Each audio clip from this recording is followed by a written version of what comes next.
Kok, lagi ngapain kok? Ini lagi jaga lilin buat nyari ongkos mau selamatin anaknya Pak Ridwan Kamil di Swiss. Udah ya, gue jaga lilin dulu. Baru-baru ini pemilik akun TikTok dan Instagram Ken Wilboy lagi-lagi membuat heboh di media sosial.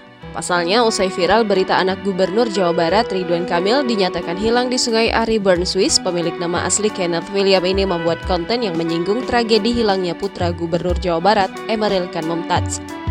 Dalam video yang beredar, tampak pemilik akun Ken Wilboy itu sedang duduk di depan komputer, dua layar sedangkan tepat di depannya dan komputer tersebut terdapat barisan uang dengan nominal Rp100.000. Terlihat pada layar komputer sebelah kiri menampilkan trading, sedangkan pada layar sebelah kanan menampilkan penampakan Sungai Ari, Bern, lokasi hilangnya putra Gubernur Jawa Barat Ridwan Kamil. Dalam rekaman video itu, ia kemudian mengatakan bahwa dirinya sedang jaga lilin untuk mencari ongkos menyelamatkan anak Ridwan Kamil yang hilang di Sungai Ari, Bern, Swiss. Sontak unggahannya tersebut menuai komentar hujatan dari warganet yang tak habis pikir dengan kelakuannya tersebut yang membuat konten bercanda di saat orang lain tengah berduka. Sadar kontennya itu jadi sorotan, Ken Wilboy pun buru-buru menghapus video tersebut.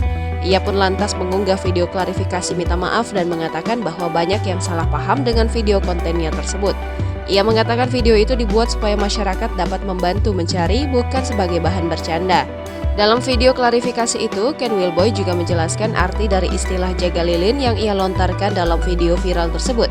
Ia mengatakan jaga lilin memiliki makna trading. Ken Wilboy mengatakan dirinya merupakan warga Bandung yang respect terhadap Ridwan Kamil. Ia bahkan sangat mengagumi sosok Gubernur Jawa Barat tersebut. Sebelumnya, sosok YouTuber sekaligus pengusaha muda Ken Wilboy ini pernah terseret kasus penipuan yang dialami Indra Kents dan Doni Salmanan. Laki-laki yang memiliki nama asli Kenneth William ini bahkan disebut-sebut merupakan sosok guru afiliator dari Doni Salmanan. Namun setelah dua orang Crazy Rich ditahan sebagai tersangka kasus penipuan investasi bodong, Ken Wilboy dikabarkan menghilang lantaran diduga takut terseret kasus terkait penipuan berkedok trading. Kenneth William juga merupakan seorang afiliator binary option yang memiliki sebuah grup afiliasi trading dengan nama Ken Wilboy.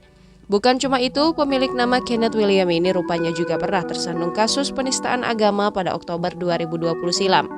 Dia menyebut mendengar musik aneh yang terdengar seperti diskotik dari sebuah masjid. Ternyata suara musik itu berasal dari editannya sendiri. Akibatnya, Kenneth harus mempertanggungjawabkan perbuatannya dengan dijerat pasal 45A ayat 2 Undang-Undang ITE dan dijatuhi 7 bulan kurungan penjara. Jangan lupa subscribe, share, komen, dan like ya!